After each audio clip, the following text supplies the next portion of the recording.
এই সাংঘাতিক গরমে বিয়ে বাড়িতে আমি এত সেজে গেছি বলে খাবার প্লেট থেকে আমার থেকে মিষ্টি তুলে নিয়ে নিল। আচ্ছা, আপনারা এত গরমে বিয়ে করতে পারেন আর আমরা সেজেগুজে বিয়ে বাড়িতে গেলে এই দোষ?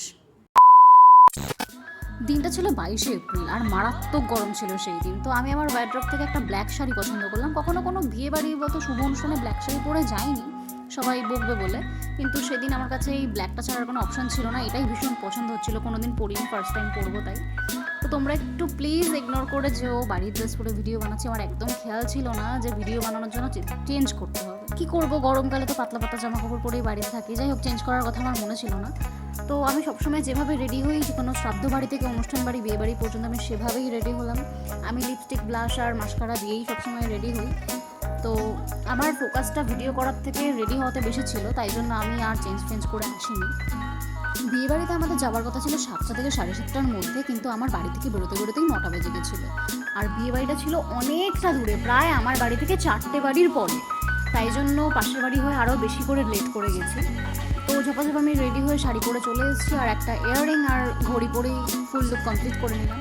আর আমি খুব একটা সাজি না, মানে যখন সাজি তখন সাজি, আমি রেগুলার সাজি না। তো যখন সাজি তখন আমি নিজেকে দেখতেই থাকি, ছবি তুলতেই থাকি।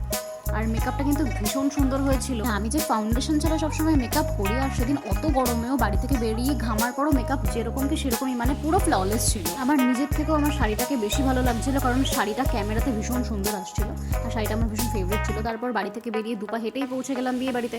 পাশের বাড়িতে বিয়ে বলে কথা, লেট না করলে হবে। তারপর বর আসার জন্য ওয়েট করতে করতে মাকে দিয়ে তুলিয়ে নিলাম ছবি। সবসময় তো সেলফি ক্যামেরায় ভিডিও করতে ভালো লাগে না, মাকে দিয়ে ছবি কটা তুলিয়ে নিলাম, ভিডিও করিয়ে নিলাম। তারপর তখন প্রায় বাজে রাত 10টা, বসে পড়লাম খেতে, কারণ এত দূরে বাড়িতেও তো ফিরতে হবে।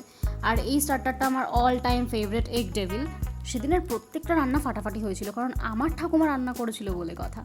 তারপরে খাওয়ার পরে অর্ধেক বিয়ে দেখতে না দেখতে বাড়ির দিকে রওনা দিলাম, কারণ বাড়ি অনেকটাই দূরে, বাড়ি ফিরতে হবে। সব শেষে এই ছিল আমাদের সেদিনের মিষ্টি ব্রাইড, আমার পাশের বাড়ির বান্ধবী, ছোটবেলার স্কুল যাওয়ার পার্টনার। চলো আজকের মতো টাটা, বাই বাই।